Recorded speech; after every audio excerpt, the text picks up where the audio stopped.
The world's most renowned novel centered on patricide. The world's greatest Christian novel? The world's greatest philosophical novel. The world's greatest boring novel? Because it is great, and it is boring in parts. The blueprint for Zelda? I don't know what the that means. I don't either. I mean, I do know, but it doesn't make sense out of context. Clearly.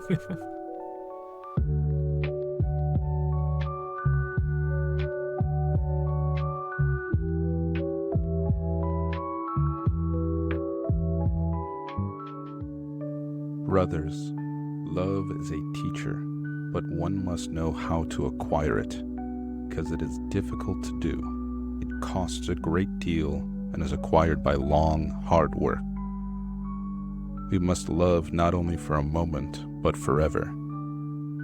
Everyone can occasionally experience love, even the wicked. Welcome to another episode of the Books of Some Substance podcast. I'm your host, Nathan Sharp. And I am David Southard. Our novel this episode was published serially in 1879 and 1880 and is considered one of the greatest novels of all time. This, of course, is the Brothers Karamazov by Fyodor Dostoevsky. And today, this is our first episode of 2. We are going to talk about parts 1 and 2, or the first 6 books of the novel. And as usual on this season, we're going to try to answer 3 questions. What's going on? What's the basic sort of plot of the novel? What are the themes driving this book? And what ultimate question does the novel want us to feel? Or what questions does it want us to wrestle with? But first, it may help, I think, maybe, to get a sense of kind of how we approach the book. Nathan, this is your first time reading this novel. It's not your first time reading Dostoevsky, I don't think. No, I have some history with Dostoevsky. It is my first time reading this novel or attempting to read this novel. I've read The Idiot, was my first Dostoevsky. I've read Demons, or The Possessed. I've read Notes from Underground. I think that's my full Dostoevsky repertoire. So I kind of had an idea of what I was getting myself into. I know that his writing can be dense, a little slow, very philosophical, not plot-driven, very introspective, existential, despairing, gloomy, Funny. and a raucous good time. Nonetheless, it is a massive sea change from light years, which is what we just read. And I think I experienced right off the bat just a sort of whiplash. Whiplash, is that the right term? Yeah, going this massive shift from like upper crust New England 1970s America to 19th century gloomy, heavy Russia. Yeah, I mean, in setting and in style. Salter's writing is very, very poetic, very kind of light. I mean, I think there's a depth to that novel, obviously, but the reading experience is like poetic. And Dostoevsky is like, sometimes, I'm sorry, it just feels like I'm trudging through knee-deep mud in his writing. And so that's how I felt at the beginning. But I would say for those who are like, I want to take on this challenge, I want to read the Brothers Karamazov, I would recommend not to do it the way that I did it, which is at the end of the day, right before you fall asleep, and say, I want to pull off a few pages. All right, unless your goal is to fall asleep, because that's what I found myself doing a lot. What was your reading experience, David? So, similar to you, I've read a couple of his novels prior to this one, but it's been at least a decade since I've read any Dostoevsky. And going into this book, I had a sense of his style, which again, like you said, it's not designed to be this mellifluous, I don't even know that's not the word I want to say. Mellifluous? Mellofollicular. That's the word I'm looking for. That's the one. it's not this beautiful, ornate sort of poetic prose. It's not Salter's sharp but short sentences. It's long, it's repetitive, and the driving force behind it are the ideas, not necessarily the way things sound, right? Dostoevsky is famous for one of his sentences, which is, "Beauty will save the world," yet he couldn't find that to save his sentences very much. Nonetheless, I don't think that's why you read this kind of work. And it doesn't mean there's not some beauty in it at times, but the beauty is found when he is being philosophical, when he is going deep into ideas, not necessarily in little moments or these vignettes. So I had a very similar experience to you, especially in the middle section. Book 3, The Sensualists, and Book 4, Lacerations, were particularly difficult to get through because that's where you get most of the plot of the novel in terms of like love triangle, money's problems, that sort of thing. That's where you get Alyosha sort of darting between all these different characters and having these small interactions. So that was a bit challenging. Yet the final 2 books that we're talking about today, Book 5, Pro and Contra, and Book 6, The Russian Monk, really carried home the reading experience for me and made it unbelievably rewarding. Now that we've really sold the style of this book, and people are just clamoring their local bookstore to pick up a copy.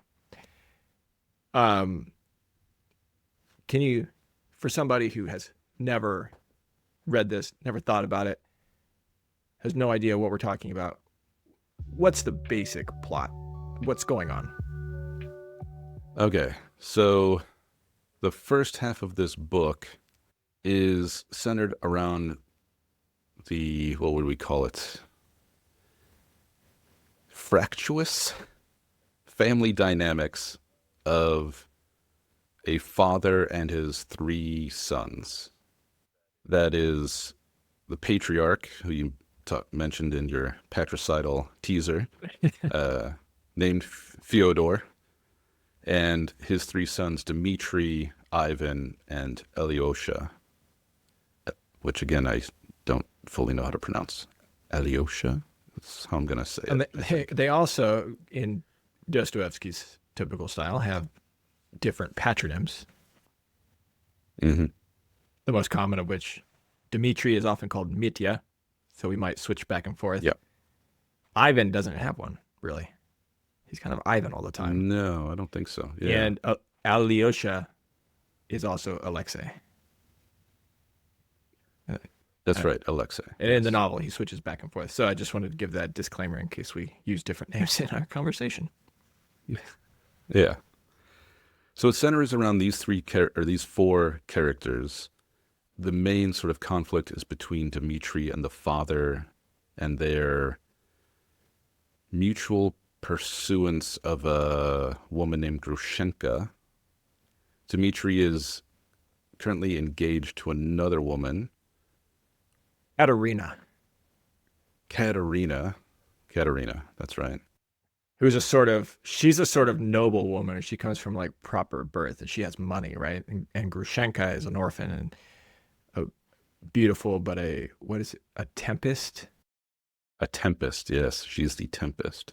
And Alyosha is the youngest. He is a novice monk at a monastery where his mentor, Father Zosima, is residing and dying.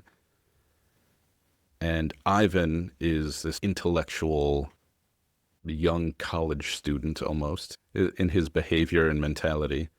And all 3 sons have returned home or are in the process of returning home and dealing with their father, who is this hedonistic, amoral scumbag.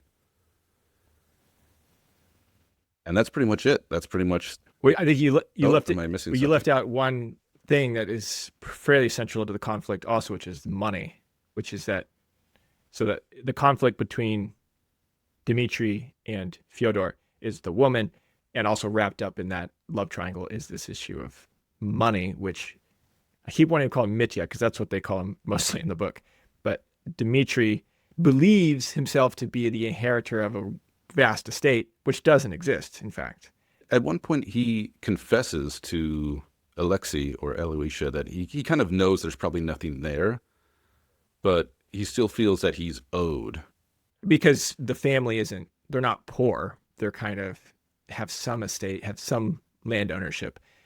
But Fyodor is very cagey about it and is also very stingy and doesn't share the wealth that does exist. So there's this conflict. And then Mitya also manages to get himself into trouble by, this is a confusing part of borrowing some money from somebody to pay back something else. And So he was given money by his fiancée Katerina to give to another person, but instead spent all of that money carousing with women and gypsies and booze. And he wants to pay her back since he never delivered the money as promised. And he wants his father to pony up the dough so that he can pay her back. And through paying her back, in his mind, he that's an honorable thing to do so he can get out of marrying her so that he can pursue the Tempest. how are we? Let me ask a two-parter. How do you feel about Mitya, and how do you think Dostoevsky expects us to feel about Mitya in this whole situation? Are we supposed to sympathize with his situation? I think in some ways, yes, because he has a lot of the same passions that his father does, but he doesn't strike me as a total scoundrel. So in my mind, so we talked about the reading experience and how it was difficult for me to read this book until I started thinking about these characters in relation to what I assume is some sort of overall moral message of the novel, and sort of this balance in human behavior or sin and redemption. And I think in Dmitri, you see someone who's very earthly and passionate, and finds that his drives and passions push him to do these foolish things, but he recognizes it as such and seems to want to be a better person in some ways. But he also recognizes his base nature. So this is in The Sensualists. This is when Dmitri is talking to Eloisha, and I'm going to kind of jump around here a bit. But I think this is getting at what drives him in many ways. And at this point, he's sort of singing these songs and giving off this poetry, and he's giving this I don't know if it's a poem or a song, but in it he says, "To angels, visions of God's throne, to insects, sensual lust." And then he says, "I am that very insect," and it's talking about me in particular. And all of us, all Karamazovs, are the same. This insect resides in you, too, an angel, and it will give birth to tempests. It's a tempest because sensual lust is a tempest, bigger than a tempest. Beauty is a terrible and horrible thing. It's terrible because it's indefinable, and it can't be defined because God poses nothing but riddles. The riverbanks converge, and all contradictions exist together. I'm a very uneducated man, brother, but I've thought a great deal about this. There are a great many secrets. Too many riddles burden man on this earth. Guess as best as you can, and crawl out of the water dry. Beauty. It's awful that beauty is not only terrible, but it's a mysterious thing. God and the devil are struggling here, and the battlefield is the heart of man. However, man always talks about what ails him. And he just kind of goes on and on. I don't know how much of that is usable, actually. But at least part of it, I think, gets at, unlike his father, he recognizes these things in him.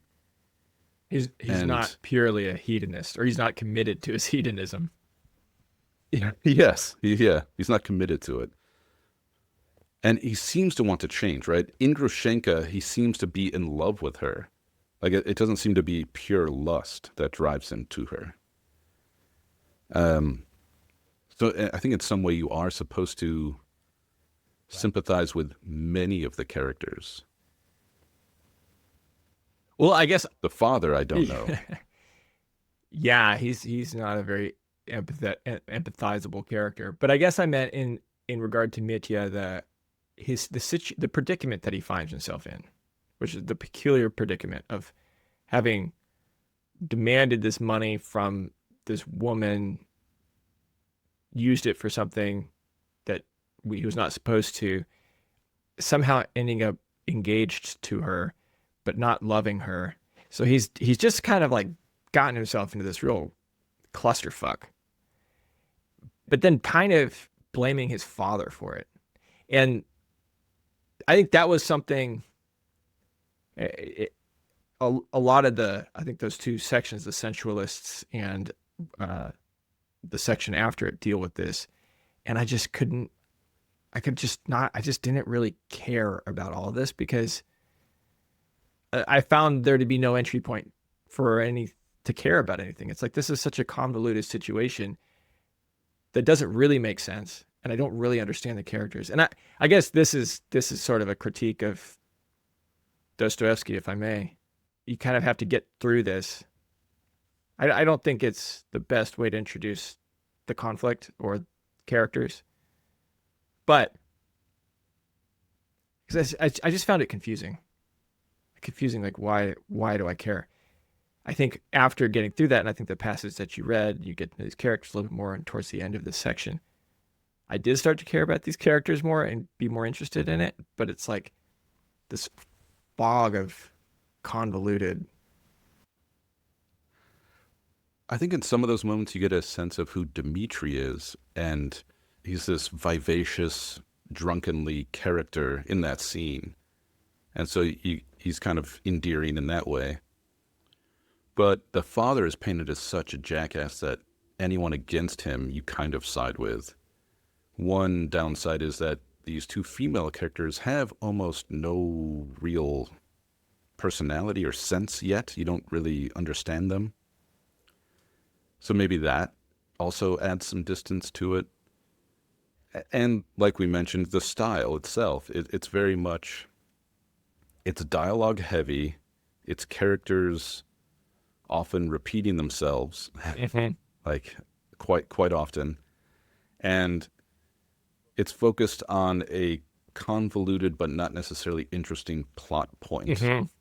So, yeah, it's the lowest part of the novel. So maybe if you can make it through that, hopefully you will be rewarded in the final two books, which I think address the major themes of the novel and address what the novel, I think, is ultimately trying to do. So maybe we can kind of jump into that second part. The second two books, or the final two books of the first half, is what you're talking about. Yeah. Yes. Yeah. Well, before we do that, because I think that if I'm not mistaken, those books deal more with Ivan and Alexei, our hero. Well, Father Zosima specifically, and Father Zosima for the last book. Yeah. But I guess let's make this transition, because what you were talking about, kind of these driving forces for Mitya, if we put that in the philosophical framework, what's Dostoevsky communicating through this character? Well, I felt like I kind of already answered that. Just that I don't know if it's hard to say yet because we haven't gotten to the second half, so we don't know where these characters end up. But the narrator, at least, seems to be heavily implying that Dmitri might kill his father. And then outside of his own sort of physical, earthly desires, there's not much to him philosophically. Like he seems to be driven purely by his passions. Okay. And that these things are getting him in trouble. So if there is a moral lesson to be found there, it's that if these things control you, then you will literally be kind of like a tempest. You'll be in a tempest rather, and be pushed by these winds. Yeah, and I guess that's kind of what I was asking if you did see Okay. a to put a finer point on it. Like if we were saying Fyodor, I don't know that he has a conflict right now. I mean, he's in conflict with the material world, but because he's a hedonist, he doesn't seem to have any vision of the divine. He doesn't seem to have any idea of philosophical conflict. And I think when we talk about Ivan and Alexei, their conflict is a lot clearer.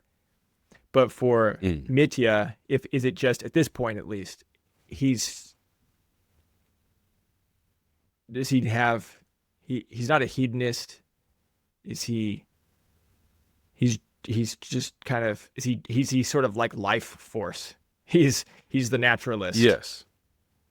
He is the He's naturalist. not even necessarily looking for pleasure. So, he's just action. yeah. And if this book has a single sort of through line in all of its different philosophies that it presents, I think love is such a huge, important word in it. Love, because love comes up in Ivan's view of the world. It comes up in Father Zosima specifically and often. And Dmitri seems to be on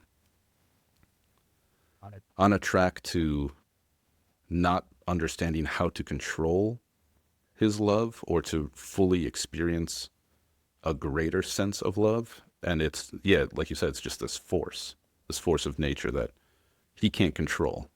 So just to wrap up our coverage of the first half of this book, what happens in the final two books? You said the last one is all about the monk, Zosima,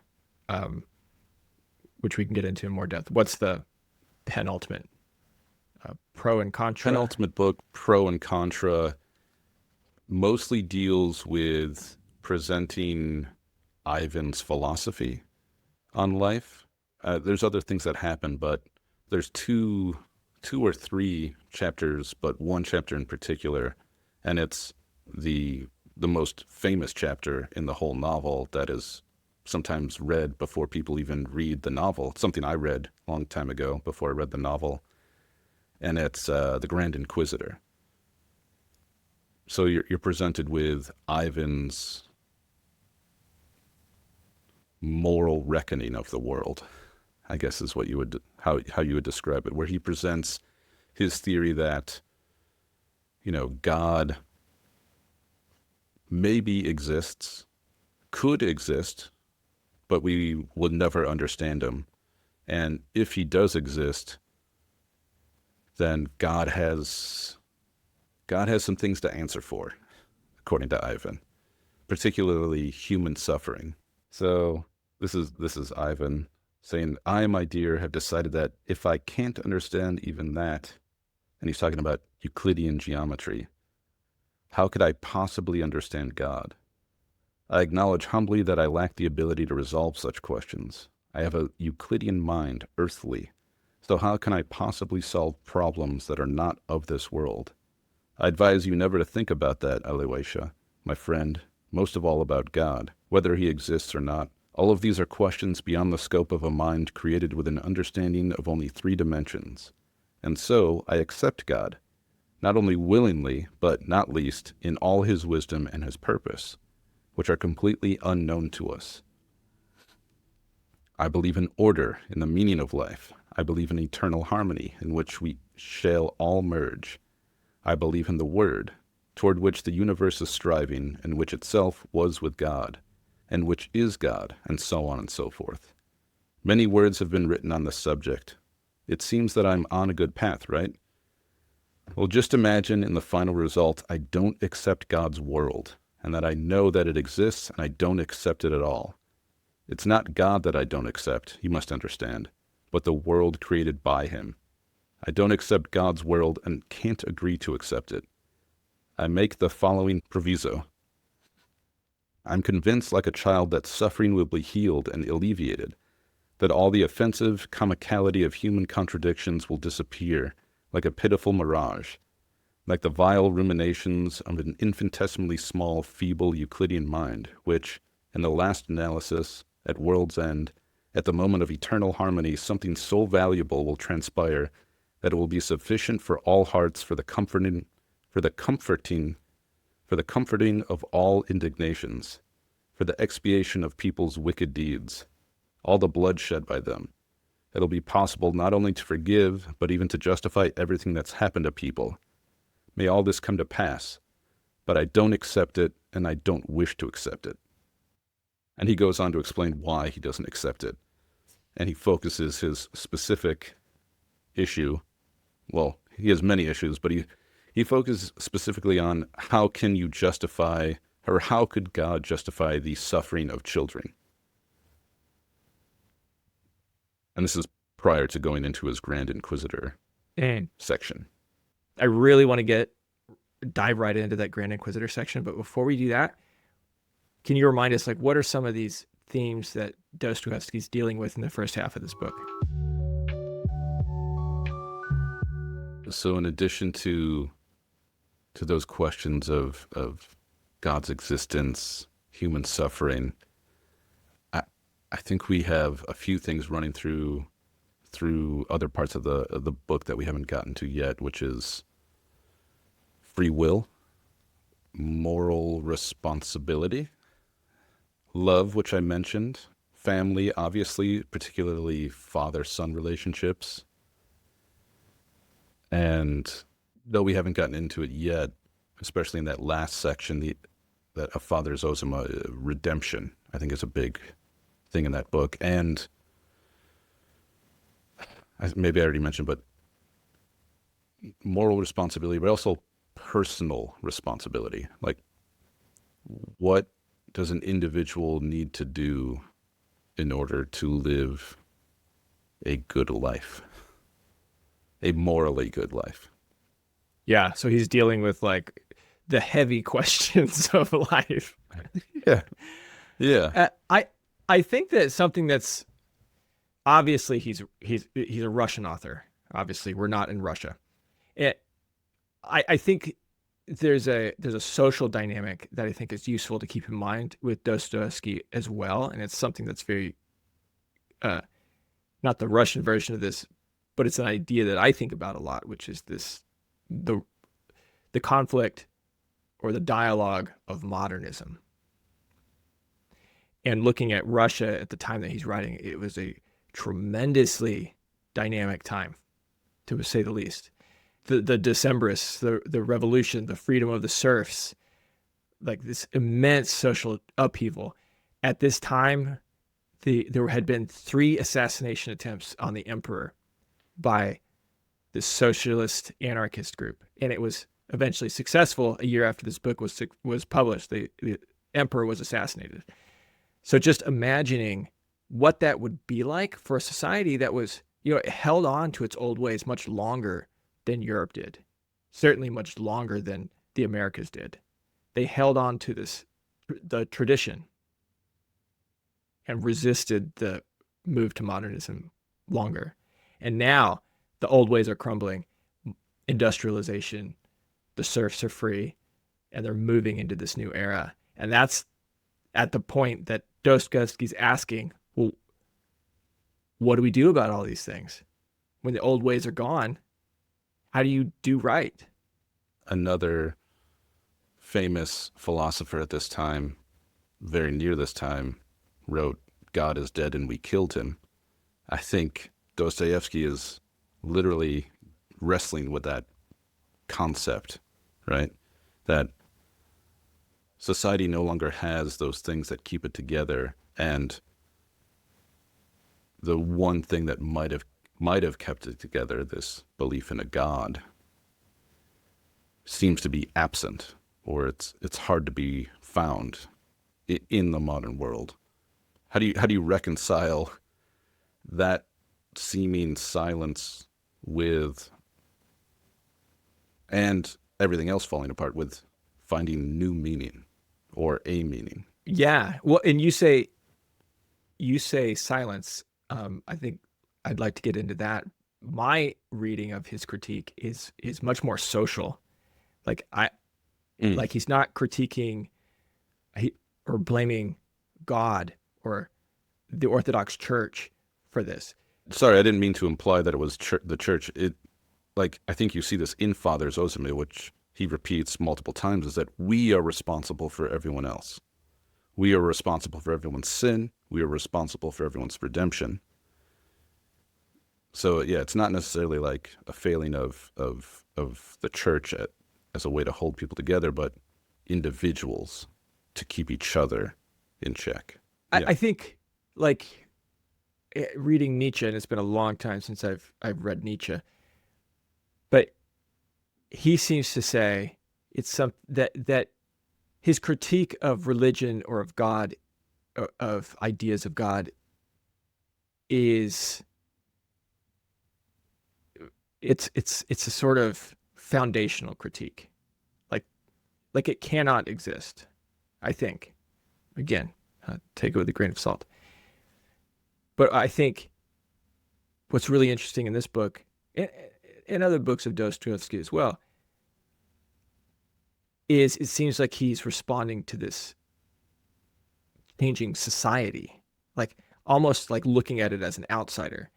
And I think that Grand Inquisitor section, Ivan raises some really interesting points, and he talks about it a little bit earlier too when he's talking about the ecclesiastical courts, like the role of religion in a secular society, the role of the church, even like the role the position of the church in the state, and the position of the church in the state and against the essence of the Christian message.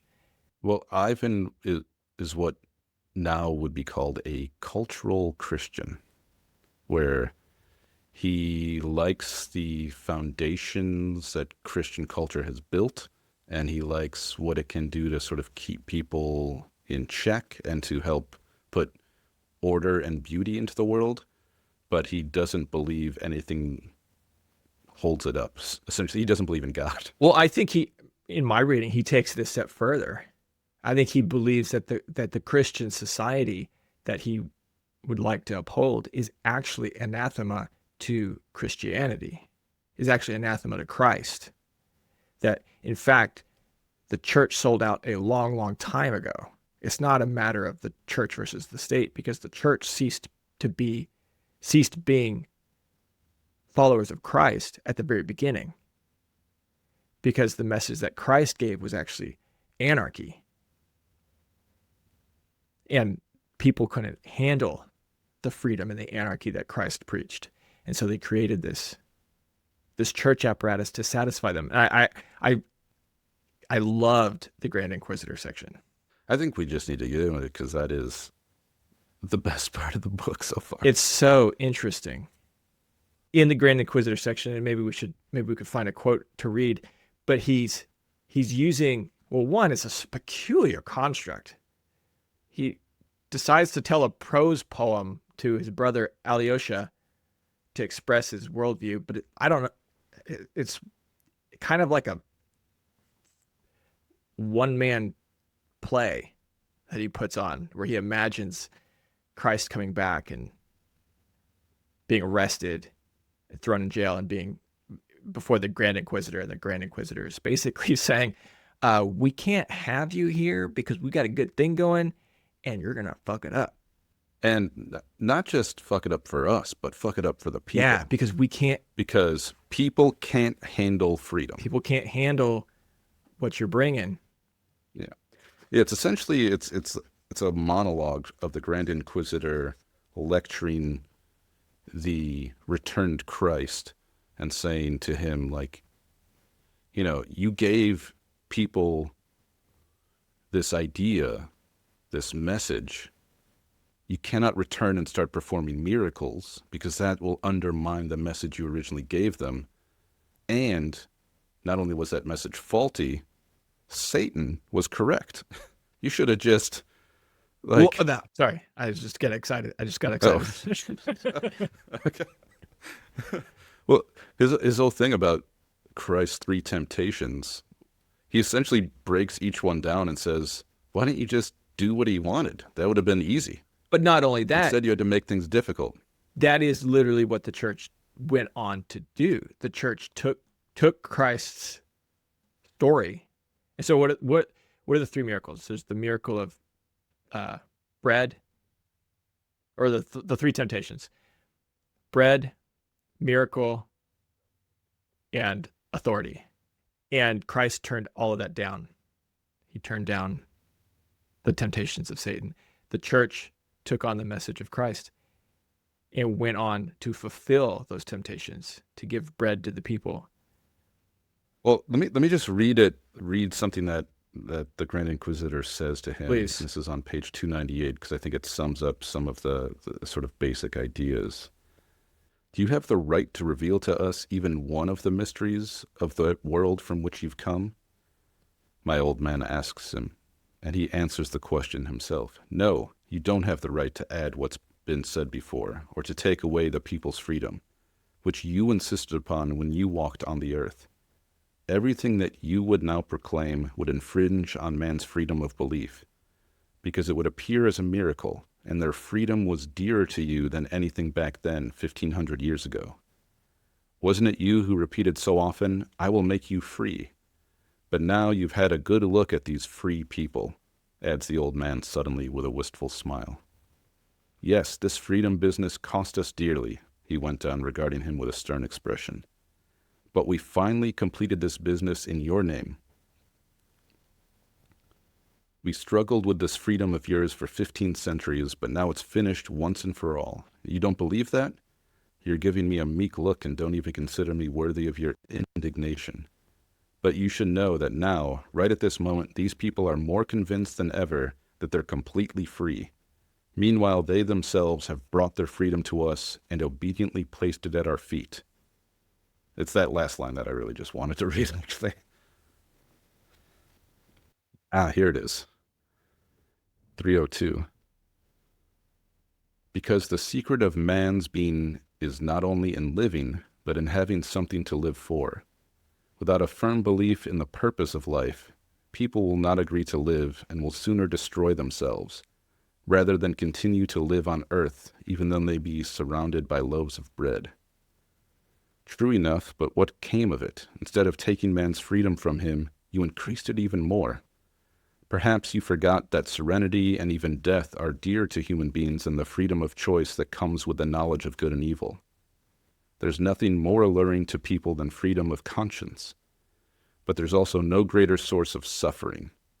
And instead of a solid foundation for calming their conscience once and for all, your choice was to give them everything that's vague and enigmatic, theoretical and indeterminate, everything that's beyond the ability of human beings.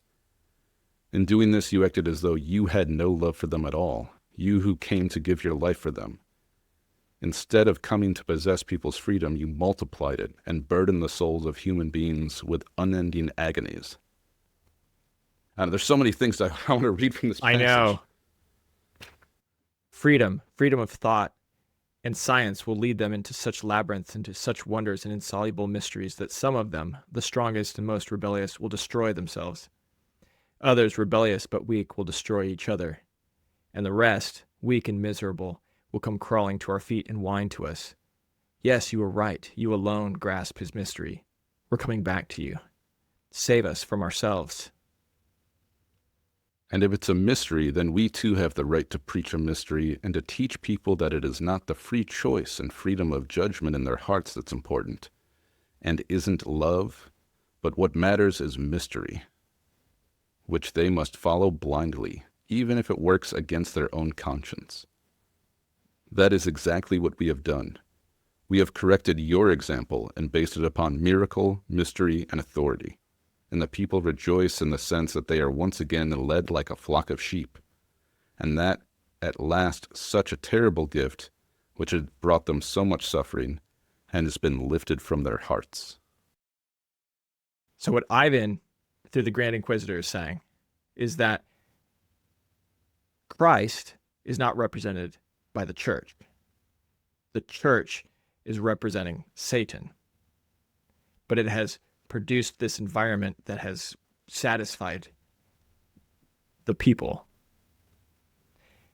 And so Ivan is pro-church because the church is anti-Christ. Because the church mollifies people and keeps them subservient, obedient, calm, ordered. So he's a proponent for that status quo. At least part of his mind is. Because you can see that he struggles with it. This is something he is confessing to his brother, and even after admits, this is really more a perception of the Roman Catholic Church, not necessarily the Orthodox Church in Russia. And this is, certain people within the church, not necessarily the whole church. But it does capture, I think, a driving thought in his head, which is that the church and what it does is not Christ-like. And because of that, it keeps people happy by reducing their freedom. And again, let's think about this in Russia at this time, when you have like many places in the world, this conflict between the liberals, between the socialists, between the materialists, between the people of science, and this old way. So in his defense of Christianity, I think there's an implicit and at certain times explicit when he says, like you said, without a firm belief in the purpose of life, people will not agree to live and will sooner destroy themselves rather than continue to live on earth, even though they may be surrounded by loaves of bread. And that critique of being surrounded by loaves of bread is a critique of that new order, the socialist order, that materialist order. They themselves will come to understand at last that freedom and enough earthly bread for everyone are inconceivable together, for never will they be able to share it among themselves. So I think that there's this critique of like, okay, yeah, I don't believe in the church may be satanic, but it responds to people as they are. This idea of egalitarianism, this idea of socialism won't work because it doesn't satisfy that spiritual need that people have, the spiritual need and that desire to be enslaved, in fact. One other thing. Sorry, I highlighted this part too. It's another sort of critique in that vein.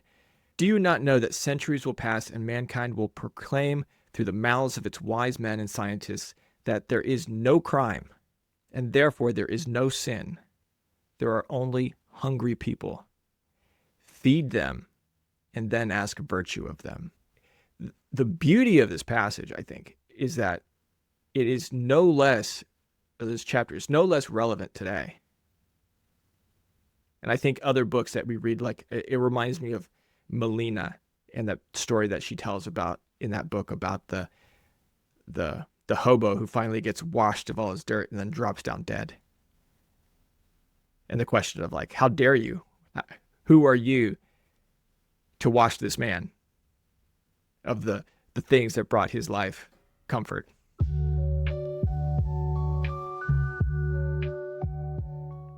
There's 3 philosophies present that maybe you could say are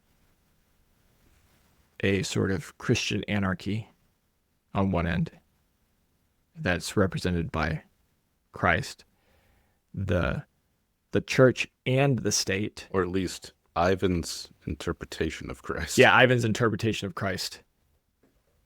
Well, I guess the Christ in this chapter, the Christ returned. The church and the state, which he makes an argument about the state needs to be subsumed into the church. But I think in some ways they're not so different in his worldview, the church and the state. Yeah.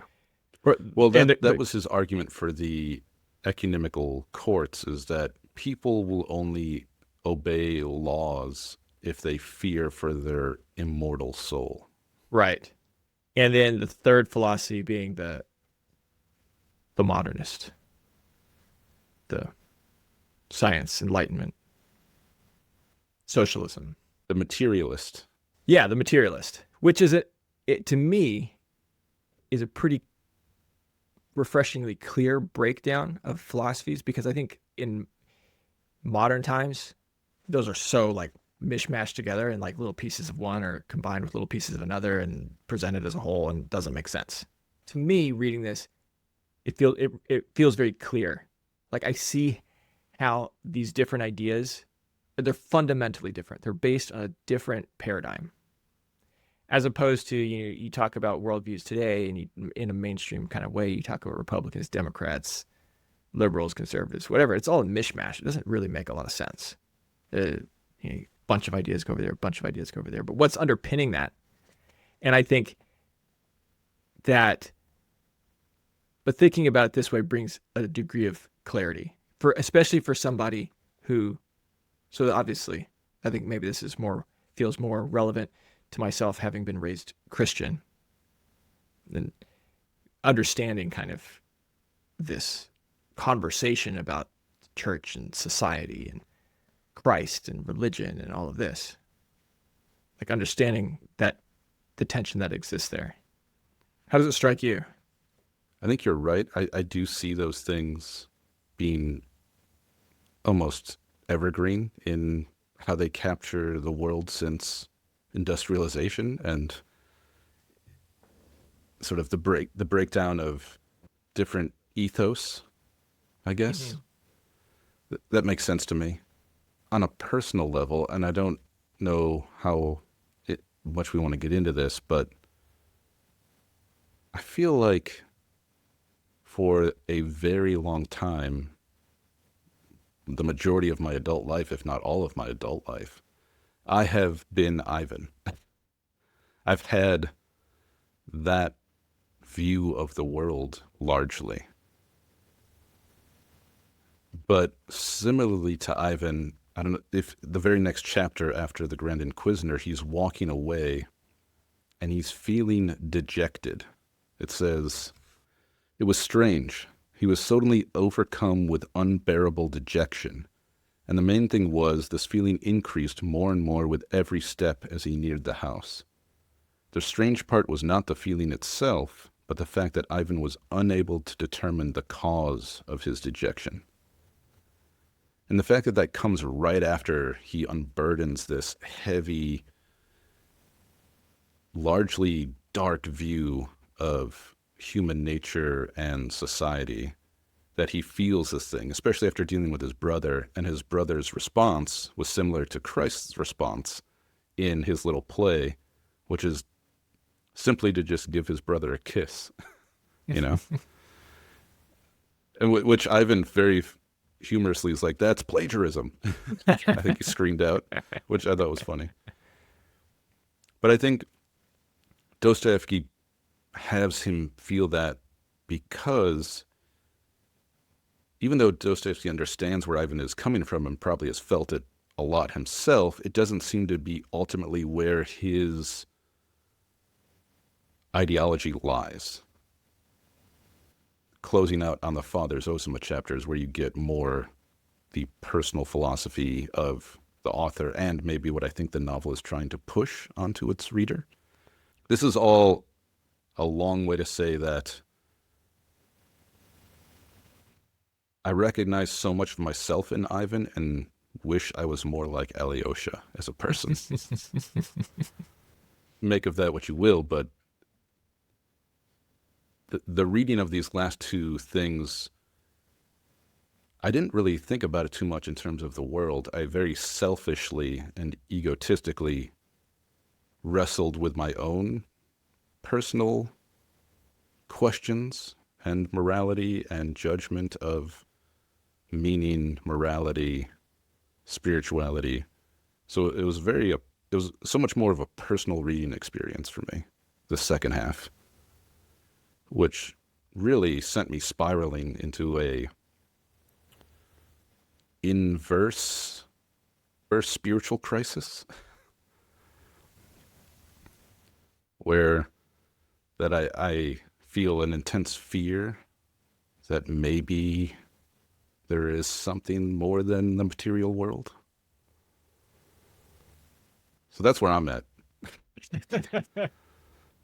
Did it surprise you how much of a Christian novel this is? Yeah, how explicitly Christian it was.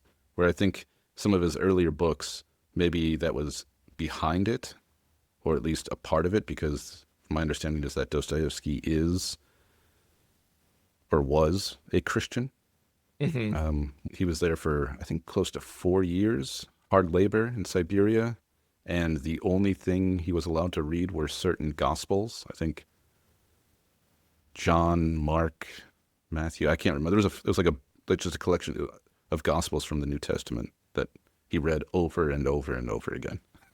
That played a role. Like in the edition that we're reading, you'll see at the bottom of each page whenever there's an allusion to a biblical quote, there's a lot of John. A lot of references to the book of John in this first half. Mm. So yeah, no. Did you know? No, I had no idea. It's kind of the same.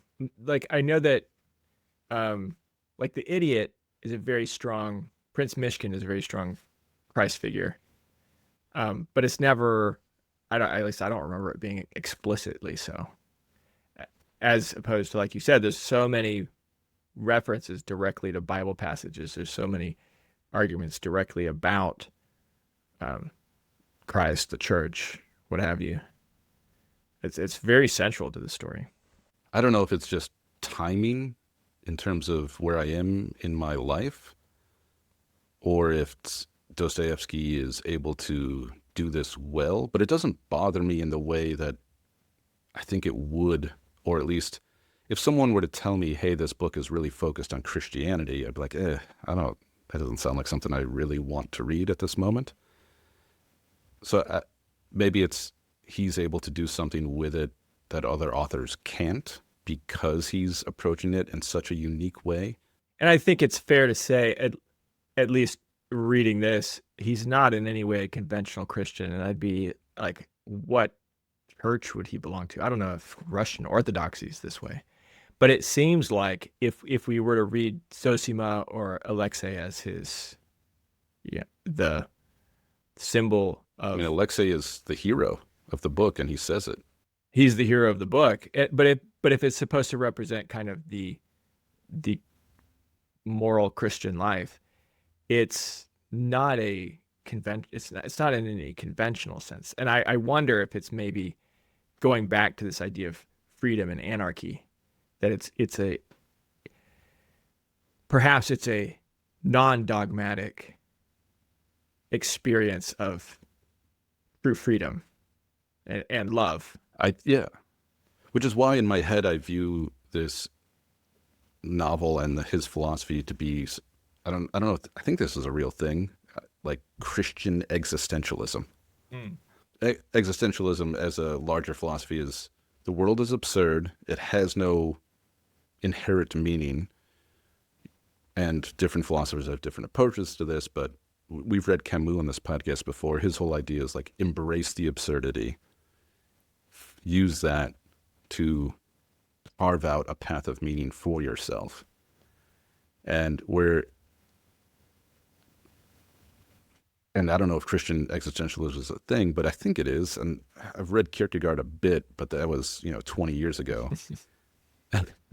So from what my understanding is that, and at least in this novel too, there's that still recognition that the world and living seems to be largely absurd, but meaning is there, but it has to be found and has to be pursued individually.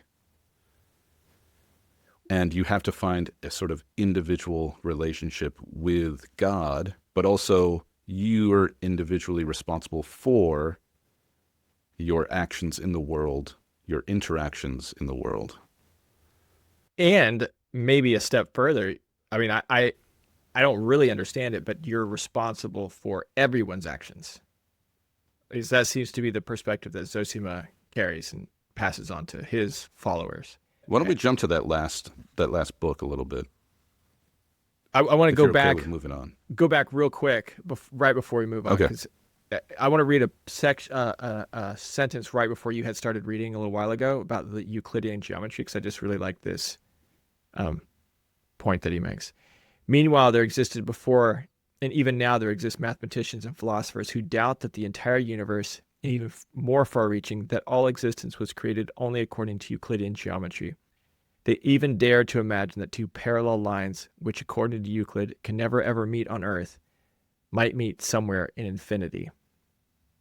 And then he goes on to say, I, my dear, have decided that if I can't understand even that, how could I possibly understand God? Which is, I think, a very lucid thing to say. Even aligns with some actual Christian beliefs. I think, I haven't read a lot of Thomas Aquinas, but Aquinas talks about a kind of God being totally unknowable. Like, there's no way you can fully know God because God doesn't exist in time and space the way we exist in time and space. Well, I think that's a fundamental idea of Christianity, really. That is, Oh, okay. Maybe it's difficult to grasp, and I think when we talk about but the church later in the Grand Inquisitor, the church is following the precepts of Satan. Yeah. The church, whether it has to have concepts that it can teach,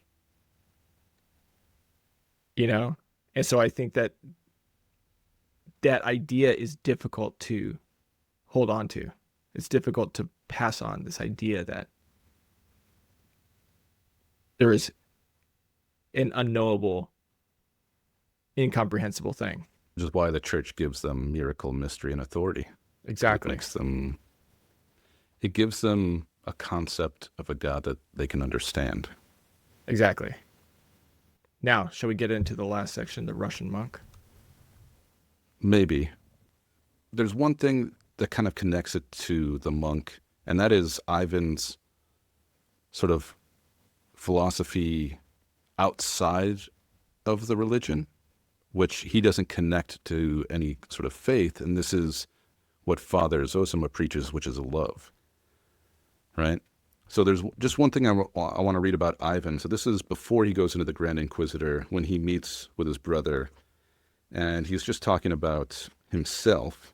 I've asked myself many times, is there in this world such despair that would triumph over my frenzied and perhaps obscene thirst for life? And I decided that it seems there isn't. That is, until the age of 30. And then I'll have had enough, or so it seems to me. Some sniveling, consumptive moralists, especially poets, call this thirst for life base. In part, it's a trait of the Karamazovs. That's true, this thirst for life, no matter what. And you have it too, but why is it base? The centripetal force of our planet is still very powerful, Eloisha. I want to live, and I am living, even though that defies logic. Even if I don't believe in the order of things, I still love the sticky little leaves as they open each spring, the blue sky, and some people whom you love. Do you believe it? And don't know why? I love some great deeds performed by men in which perhaps I no longer believe, but which I still treasure in my heart for old time's sake. And just a little bit later on that page, Alyosha's response. I understand all too well, Ivan. You want to love with your insides, your gut. You said it magnificently. And I'm extremely glad that you want to live so much, exclaimed Alyosha. I think that everyone on earth should love life above all else. To love life more than its meaning? Absolutely. To love it before logic, as you say. Absolutely before logic. And only then will I understand its meaning. And that right there captures so much of Zosima, is that you have to love first. Without love, nothing else will come. Nothing else will change. There's no redemption. There's no growth. There's no connection. Well, and then he says, half your task is done, Ivan, and you've succeeded. You love life. Now you must try to complete the second half, and you'll be saved. You must resurrect your dead, who perhaps never really died. Well, let's have tea. I'm glad we're talking, Ivan. Yeah. What does that mean? Think it's God. I think it's Christ, maybe. Resurrect your dead. Funny because in the next chapter he does resurrect God again, Go so to on. speak, for his well, I just mean Christ returns once Oh, again. yeah. Yeah. Yeah. It's true. Yeah. And I think what makes Ivan is unique because he has, like he said right there, he has that love for things in the world. He loves the world in a very strong, passionate way that all the Karamazovs have. But he isn't controlled by them. He's controlled by his intellect. And his logic. Yeah. He's trying to And his logic. reason his His way through it Euclidean view of the world. Yeah. Yeah. while acknowledging that a Euclidean view of the world is incomplete. Yeah. I resonate a lot with Ivan as well. Right? Yeah. It's crazy. Yeah. Yeah. We have this, and I know you and I are very similar. We have this rational part of our brain that wants to analyze and understand things. And yet, we have experienced love. We understand the transcendent, or we've experienced something transcendent in the world. And I don't know about you, but like I have a hard time reconciling my logical brain with the transcendent experience because I want to understand it, Yeah. but I can't understand it. Well, I mean, right. Well, I think I stopped trying to reconcile those two things after I took a heavy dose of mushrooms and floated down that river in Laos. Yeah, that'll happen. But I think that this conflict I find very compelling. And I think it's this conflict that draws me to like the philosophers of like Spinoza or Wittgenstein, who are very painfully logical and both seem to acknowledge that that's not everything. And they try to use through logic to demonstrate through logic that it's not sufficient. Logically explaining why logic and reason is not enough to understand the world, or that you can use reason to understand the world, but the world inevitably leads back to an unknowable God. It's fascinating to me. I only I'm a dabbler in philosophy. But or in literature as well, to be really honest. But what's really interesting to me is how often this critique comes up. Well, specifically that for, I guess, the limits of understanding and coming up against the knowable. And I think in the context of what we're talking about, beyond that knowableness is God. Because you think of popularly philosophy or literature as being, or, predominantly being secular, being concerned with things that are not spiritual in nature. And yet I find them to be very spiritual.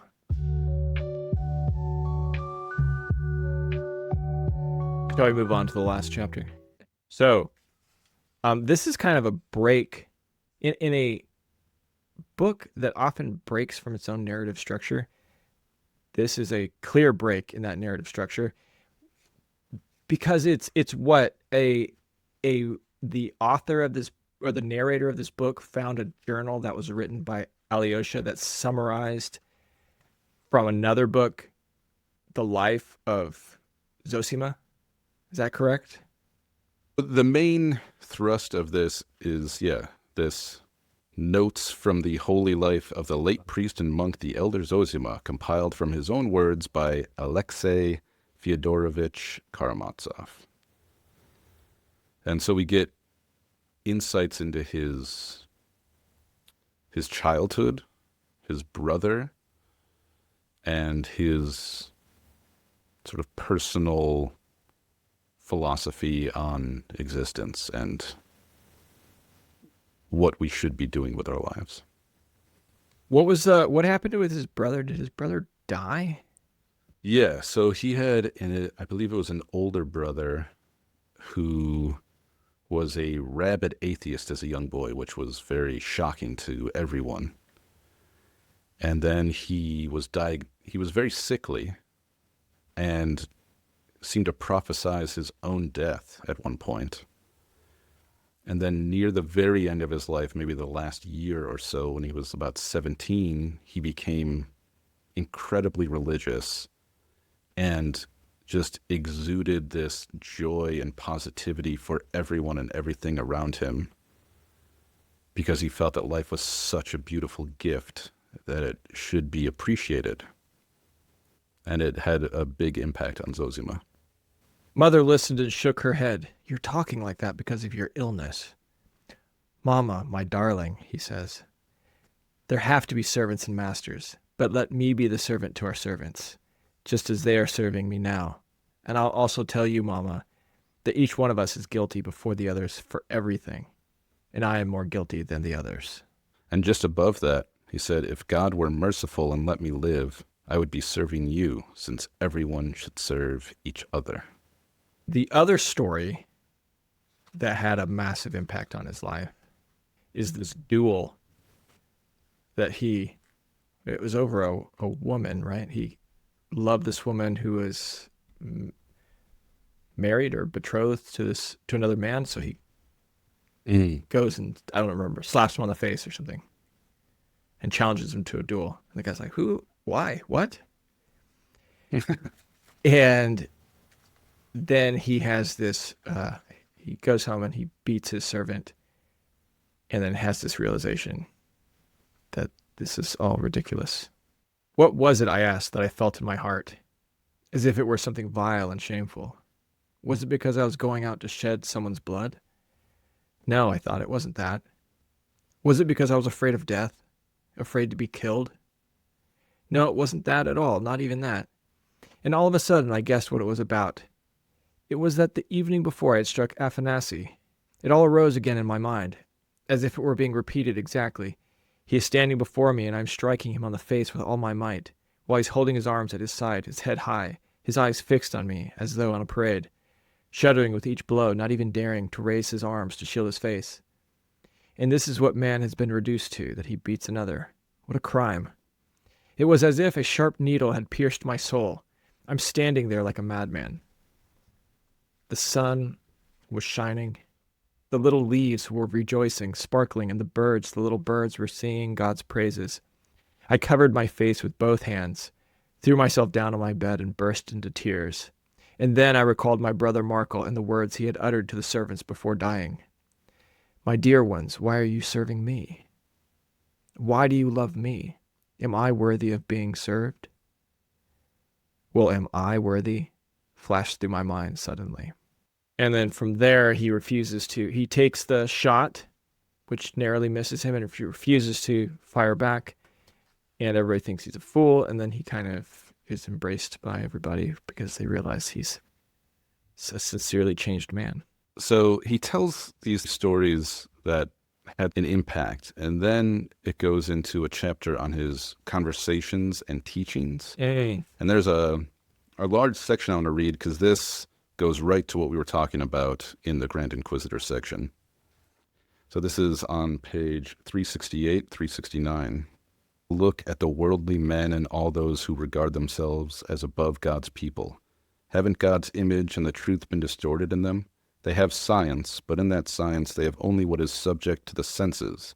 The spiritual world, the loftier half of human nature, is rejected altogether, cast out with a sort of triumph, even with hatred. The world has proclaimed freedom, especially during the last few years, and what do we see in this freedom of theirs? Only servitude and suicide. Because the world says you have needs to satisfy them because you have the same rights as the exalted and wealthiest people, don't be afraid to satisfy them. even multiply them. That is the teaching of today's world. That is where they see their freedom. And what is the result of this right to multiply one's needs? The wealthy people feel isolation and spiritual suicide, and the poor experience envy and murder because, while they have been given rights, they have yet to be shown the means to satisfy their needs. By understanding freedom as the multiplication of the rapid satisfaction of needs, men distort their own nature because it produces many senseless and foolish desires, habits, and absurd notions. And a little further down, how is it possible for man to desist from these habits? Where can the slave go if he is so accustomed to quenching his innumerable needs, which he himself has conceived? He's isolated. What does he care about the rest of humanity? And such men have succeeded in acquiring more material things, but the amount of joy is less. Damn. Yeah. You want to talk about still being relevant? I mean, Yeah. Can you imagine come what on. what Zosima would have said if he saw our material abundance? I mean, he's talking about the freedom of the serfs here. They didn't exactly. I mean, I guess he's not talking about the freedom of. He's not talking about the serfs exactly. He's talking about the moneyed class, but still. I mean, he's talking about everybody. Everyone desires for these things. I'd like to read a novel, a truly pre-modern novel. Do those exist, or is the novel a modern concept? I don't even know. What would be a, I guess I was saying this because he's presenting this as a modern problem, and the question that raises in my mind is obviously this seems like a long time ago, and it's interesting that he's saying, "Oh, the kids these days," and we're still saying, "Oh, the kids these days," you know, yeah, it doesn't people just change. want more stuff, and there are similarities between our time and Dostoevsky's time in that we're living in the fruits of the Enlightenment. We're living in the post-industrial age. So, is he writing about kind of the early days of this that we're still seeing play out, or is this the same thing that goes back far before industrialization and modernism?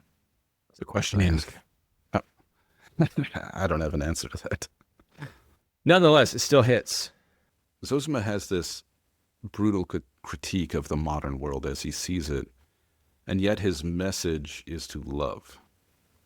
Brothers, do not fear the sins of men. Love man also in his sin, because that is the likeness of God's love, and it is the highest love on earth. Love God's entire creation as a whole and every grain of sand in it. Love every little leaf, every ray of God's light. Love the animals, love the plants, love everything. If you love everything, you will understand the divine mystery in all things. Once you perceive it, you will begin to understand it better and deeper every day. And at last you will come to love the whole world with an all-embracing, universal love. It reminds me of the late Ram Dass. I do not know this, Ramdas. He I know was the a name. I believe a friend and fellow professor with Timothy Leary. So he's of that generation and a strong proponent of psychedelics. Um, he just died a few years ago, but kind of, I mean, just very similar. He had a very similar message, and he's say, love what you love and just keep expanding it. I'm not sure what to make of that as a moral philosophy. How so? Well, I, again, thinking logically, carry that to its logical conclusion. I just don't know how that works in the real world, if it can. How do you, if this love is something, how do you mean work? Well, like more like more practically, are we meant to see this as like what Zosima believes the church's function is, or is this a Mm. message to all human beings on the earth? Because I think it's the latter. I think it is for everyone. Okay. So, taking that assumption, how does that work with maybe the murder we're going to see in the second half of the book? Ooh, good question. You know, like how does that play out? Are you asking people in the court to love the man as a man, but still punish the crime? And how do you separate those two things? Like, you're going to punish this man for his crime. Is the punishment itself an act of love? Mm. Or how do you love someone like Fyodor, the father? Like, Elisha clearly loves him and accepts him and doesn't, you know, he says things to him, he guides him, but he's never harshly critical or judgmental the way Dmitri is allowed. Mhm. Is that expected? Is that how we should behave? That we should just accept people for who they are, even if they are abusive, drunken, horrible, abusive, like, Well, I guess if we can we look at this in the context of this idea of Christian anarchy okay. and freedom. Like And I and one last thing before you get yeah, there, good. before you get there, I just want to quote this one more thing, and that's near the end where he says, "There's only one route to salvation. Take yourself in hand and make yourself responsible for all human sin." So again, how do you love, be responsible for sin,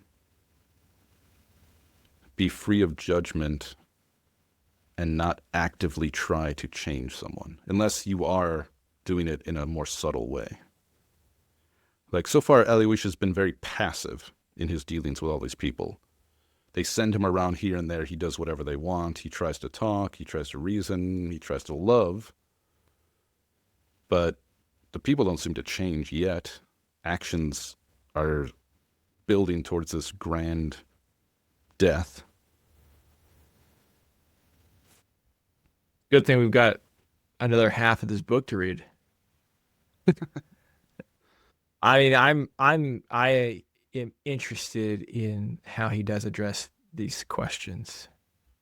I think I Yeah. have my own ideas about how they could be addressed personally. Give me a quick taste. What do you mean? I think two things. One, if you can love in this way, you can free yourself from from envy, from jealousy, from hatred, you from these bonds that you have with the rest of these negative bonds you have with the rest of the world. If you take responsibility, if you take on yourself the responsibility of everyone else, maybe that is a way of saying that that person is also you. There's a beautiful quote from James Baldwin where he says something similar. He says, you pass that cop in the street, that cop is also you. And you pass this other person on the street who says something mean to you, that person is also you. You realize you could be any one of these people. And by seeing that they're not, that's not somebody separate who can be judged, executed, whatever, for their crimes, because they're also you. If they're executed, you're executed. It's a kind of a psychedelic view of the world. So maybe this goes towards Ivan's theory. Can you have a functioning, orderly society at the same time? Well, or in Zosima's philosophy, is that irrelevant? And honestly, in Christ's philosophy, isn't that irrelevant? Like, Mm. let society deal with itself. It's irrelevant to the question because you're talking about your soul. You're talking about how do you determine your action? How do you determine your relation to the world? And what the world does with its criminals has nothing to do with your relation to your soul or your relation to that criminal. But if every one of these people are me, then how can it not have a relation? And if our immortal soul is determined by our actions on this earth, how could it not have any relevance? But that's your actions. I think that it's a anarchist sort of message. It's not a social justice position. Rightfully, if everyone takes this anarchist position, you'd live in a happy, just world, presumably. But the happy, just world isn't the purpose. The purpose is for your soul to be in the right place. Your own individual soul. Your own individual soul to have the right relationship. I'm starting to agree with Ivan again now. You're like, give me society. Yeah, I'll take a functioning society. I mean, personally, I think at a deep level, believe this. That it's the only option. It's literally the only way to live. Like, not euphemistically. It's there's no other option. Fathers and teachers, I am pondering, what is hell?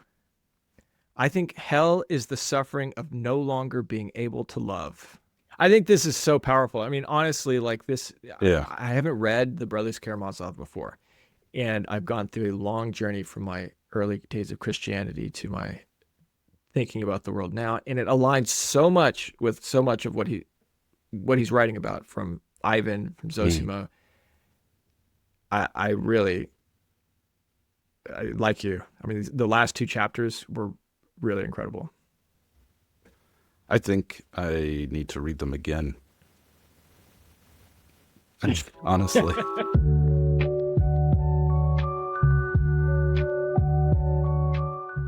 Thanks for listening to part 1 of the Brothers Karamazov. Make sure to join us next time when we cover the second half of this monstrous novel.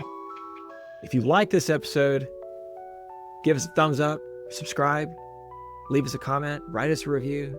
We'd love to hear from you. We'd love to hear your thoughts. Let us know what we said wrong. Let us know our Russian pronunciation was all wrong. Give us your interpretations of the novel.